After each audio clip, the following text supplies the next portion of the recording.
Bismillahirrahmanirrahim. Assalamualaikum warahmatullahi wabarakatuh.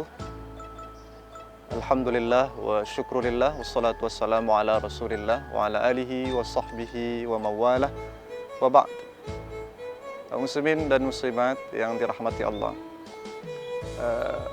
di dalam hati kita ini seringkali ada yang terlintas, ada yang terkatakan, ada yang diingin, ada keinginan-keinginan. Maka oleh para ulama, kata-kata hati itu dibagi kepada sekurang-kurangnya lima tingkatan. Ada 5 macam kata hati. Pada tingkatan pertama, ketika seorang manusia duduk misalnya, termenung dia, lalu kemudian terlintas sesuatu di pikiran dan hatinya, maka ulama menyebut lintasan hati yang seperti itu dengan khatir. Khatir, lintasan hati yang dalam 2 menit, 5 menit kemudian dia bisa saja hilang. Saat kita terfikirkan sesuatu, lalu kemudian 2 menit setelah itu kita katakan, apalah yang saya pikirkan tadi? Maka yang seperti ini lintasan hati disebut dengan khatir oleh para ulama. Kemudian jika lintasan hati itu, khatir itu menemukan bukti-bukti, misalnya kita terlintas di hati untuk mempelajari Al-Quran, terlintas di hati untuk membaca Al-Quran, lalu kemudian hilang apa yang difikirkan tadi.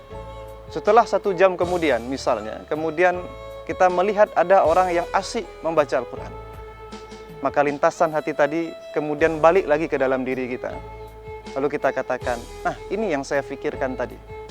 Maka lintasan hati yang menemukan bukti-bukti beberapa yang menguatkannya itu, pada level kedua, dia disebut dengan mail atau kecondongan hati, kecenderungan hati.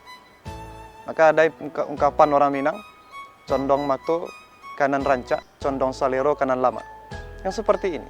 Orang yang awalnya dia sangat menyukai satu jenis makanan misalnya, selera dia kepada satu makanan, tapi belum dia temukan. Saya inginlah, kalau saya punya rezeki saya akan beli makanan jenis ini, karena saya menyukainya. Terlintas di hatinya. Tapi kemudian hilang, lalu di saat bertemu dengan apa yang dia inginkan itu, maka balik lagi kemudian apa yang ada di dalam kata hatinya, lintasan hati sebelumnya, dia katakan, nah ini yang saya pikirkan sebelumnya ini. Maka ini disebut dengan mail, kecenderungan hati. Kaum muslimin dan muslimat yang dirahmati Allah, pada 2 tingkatan ini, pada diri manusia, jika kebaikan yang terlintas, jika kebaikan yang menjadi kecenderungan hati, maka itu pertanda bahwa diri manusia itu masih menyisakan kebaikan. Masih ada kebaikan di dalam diri. Begitu pula sebaliknya.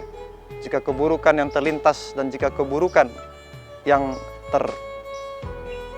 terbersit dan terkuatkan cenderung hati kepadanya, maka keburukanlah berarti yang ada di dalam jiwa.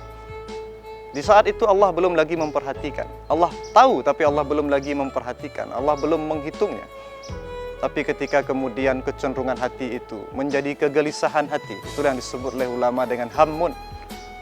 Hammun, gelisah hati, duduk tidak enak lagi, duduk tidak tenang lagi, berjalan tidak tenang lagi, tidur berbaring tidak tenang lagi. Maka kegelisahan hati itu kemudian disebut dengan hammun. Dan di saat hammun, kaum muslimin yang dirahmati Allah, ketika kegelisahan hati kemudian diiringi dengan azam, ini yang keempat, diiringi dengan tekad yang kuat, diiringi dengan satu keputusan, ya, yang menggelisahkan hati saya ini harus saya lakukan, harus saya eksekusi. Maka di saat itulah berlaku hadis Nabi SAW, man hamma bihasanatin walam yaf'alha kutibat lahu hasanah. Siapa yang gelisah hatinya kemudian bertekad dia untuk mewujudkan apa yang menggelisahkan hatinya itu, jika itu kebaikan, maka lalu belum sempat dia kerjakan lagi, maka kegelisahan hati yang seperti itu, tekad kuat seperti itu dicatat oleh Allah sebagai satu kebaikan.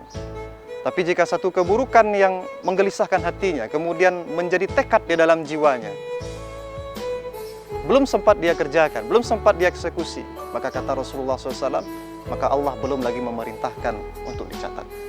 Terakhir, jamaah yang dirahmati Allah, kaum muslimin dan muslimat yang berbahagia, dari tekad itu, jika tekad tadi, azam tadi diikuti oleh satu saja tindakan, satu saja perilaku, maka itulah yang disebut dengan niat.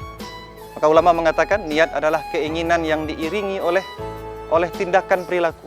Orang yang tadi ingin membaca Al-Quran, dia menemukan Al-Quran, kuat hatinya untuk membaca Al-Quran, lalu kemudian dia langkahkan kakinya barang selangkah saja untuk mewujudkan tekad kuatnya itu, maka itulah yang dikatakan niat. Maka dari sini tahulah kita bahwa tidak semua kata hati, tidak semua keinginan hati itu terhitung sebagai niat. Kalau dia terhitung sebagai niat, maka minimal niat itu bernilai 10 di sisi Allah. Itu yang dikatakan oleh Rasulullah, jika keinginan hati, kegelisahan hati seseorang, tekad hati seseorang untuk kebaikan, kemudian dia wujudkan kebaikan itu dalam satu amalan saja, dalam satu perilaku saja, maka dia sudah mulai mendapat 10. Dan terus kalau dia maksimalkan amalnya itu, maka dia akan terus bisa sampai 700 kali lipat kebaikan di sisi Allah. Tapi sebaliknya, kalau pula keburukan yang diwujudkannya, maka sampai selesai keburukan itu, ini rahmat Allah Subhanahu wa taala, sampai selesai keburukan yang dia inginkan tadi, itu cuma dicatat oleh Allah sebagai satu keburukan saja. Maka mari kita melihat ke dalam diri kita, keinginan-keinginan hati kita, pada level mana dia? Pada level lintasan hati kah? Pada level kecenderungan hati kah? Pada level kegelisahan hati kah? Pada level azam, tekad hati kah? Atau dia sudah sampai pada level niat yang berlaku hadis innamal a'malu binniyat, yang akan menjadikan semua amalan itu menjadi sukses, itulah dia niat. Maka mari kita mulai fastabiqul khairat.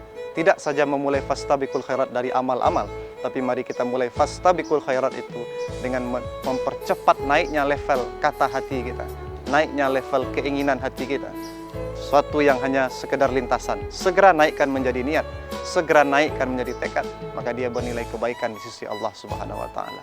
Jika keburukan yang terlintas di hati kita, maka segera tahan dia, maka menahan keburukan di dalam diri itu pun bernilai satu kebaikan di sisi Allah Subhanahu wa taala.